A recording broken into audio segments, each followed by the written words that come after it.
Okay, when you're replacing these shackles, there's one thing we have to remember. The bolt that's in there is not what carries the load.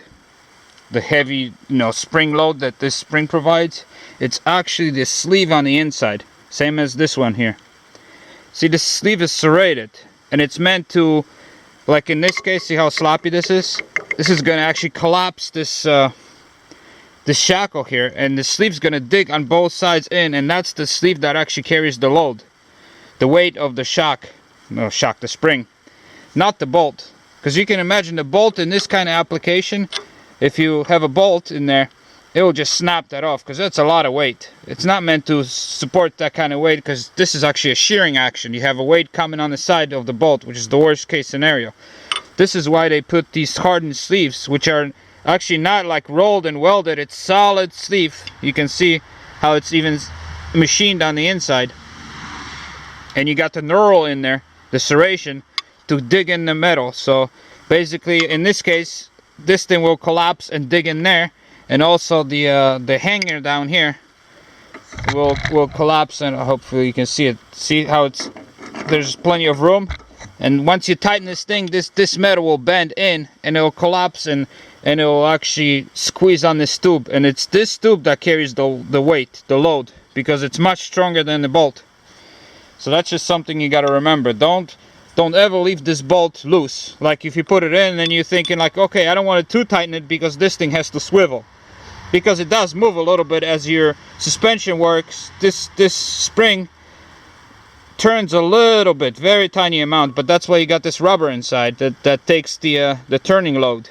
But it's the sleeve that carries all the heavy load. So remember to tighten this thing. I think it's 160 pounds, to make sure you squeeze that shackle so it's pinching the sleeve inside. So right now I can't even put the bolt in there because that sleeve is rusted on the inside. So let me show you how I clean that up. Okay, anytime you have a bore like that and it's rusty and you want to clean it up, now of course you can use a round file and try to work it up, but you'll never clean it up really nice, because then you have to shift that file constantly as you move around. Same thing if you got a stone. The best thing is grab a piece of rod, just soft metal rod, as long as it fits in this diameter. This is a much smaller one, and take a hacksaw and cut a groove in it. See, it's let me bring it closer to the camera, make sure this thing focuses. Anyways, I just cut a groove with a hacksaw. Okay, and then what you can do is you take any sandpaper and you put in a groove. Let me show you so it's actually pointed towards you. There you go. You put it in a groove like that, and then you wrap it, and you wrap it around, and now you can make this thing any diameter you want by putting more and more wraps around it. And then you can put a grinder.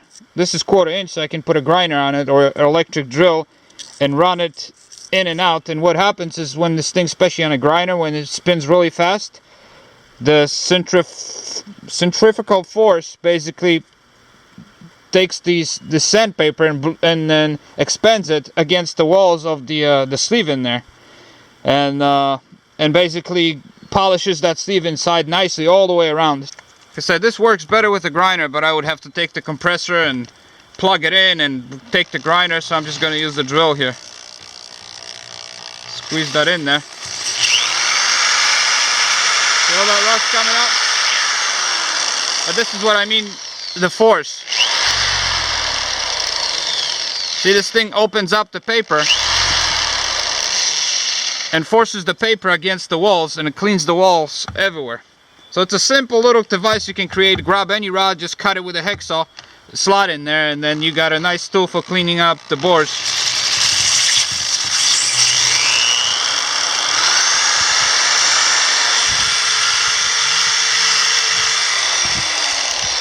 See how all that works? See, my bolt already goes in there. It wouldn't go in there at all before. I'm just gonna clean it really good, and then obviously grease the bolt, and put this thing together. Alright guys, so to put this shackle in a position, obviously you have to jack the truck. I have to use a piece of wood here. You can look at it, because my 3-ton jack, which I have 2 of them, will not reach So I'm just I shoved a piece of wood in there so I can lift it up high enough. And basically, as you lift up, you know, the shackle drops down into position. You have to kind of wrestle it because this thing is kind of moving up and down. Especially my truck is kind of parked downslope this way, so I have a lot of load on it. That's why you leave the top loose. Now remember, you have to put this top bolt first, because if you drive it down here and put a shackle, you won't be able to put the bolt here. It looks like it would fit in this hole, but it doesn't. So you got to make sure to put the top one first and leave it loose like that, so you can have room to play, and then you jack up the bed of the back of the truck till you get to the right spot.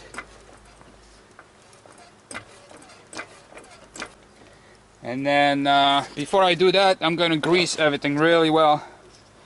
If they only did this in a factory, I wouldn't have these problems, you know, like what I did with you saw my other video with a hammer and tried to get this thing loose, because the rust was all on the inside that bore, and that's what really seized up.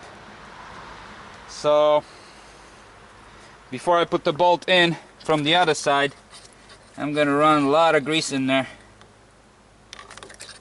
Make sure this thing is really lubed up. So if I ever have to take this apart, you know, obviously it's gonna be a lot easier. As usual, you know me, I use everything Mobil 1, including the grease. Just big believer in this stuff. Okay, so of course they don't supply you any washers. And if you look at this hole is pretty big, and the other side it's even bigger. And the head of this bolt is not much bigger than the shaft, so I don't know why they don't supply you a washer, but I'm gonna put a nice heavy washer on it. Doesn't hurt. Then grease the washer and go in there and try to slide that thing in there. And thing it's in, I just have to hammer that thing in.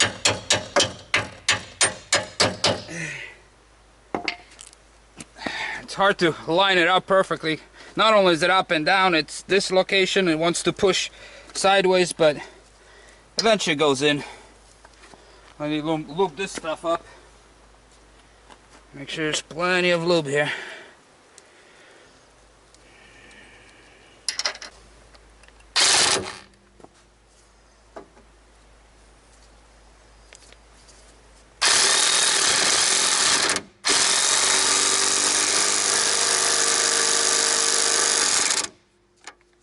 That's tight. So we're done here. I gotta take this thing for a drive because it's been sitting so much that my brakes, let me show you. See my brakes, my rotors are so corroded. Not corroded, just rusty from sitting in truck not driving it, so I gotta go take it for a drive. So I took the truck for a spin. And I'm glad I got four-wheel drive because I couldn't get these tires to move at all. You can see the marks here. The tire was just dragging. And first I had it in two-wheel drive, nothing. It wouldn't move. I'm like, I would jump out, check if I have logs underneath, nothing, you know. But then it's been sitting like 4 months, and the rotors got so corroded. The parking brake wasn't engaged because it doesn't work. I actually have it tied up in the front so nobody could push it till I fix it. But the rotors were just so corroded and it just wouldn't move. And I moved the truck, what, about 8 feet here? It wouldn't move. Then I put it forward, pushed it back in, wouldn't move. Then I put it in reverse and then finally, boom, broke. That one broke first. Then I moved it forward and then this one broke loose. So then I took it all over for a ride for a few miles.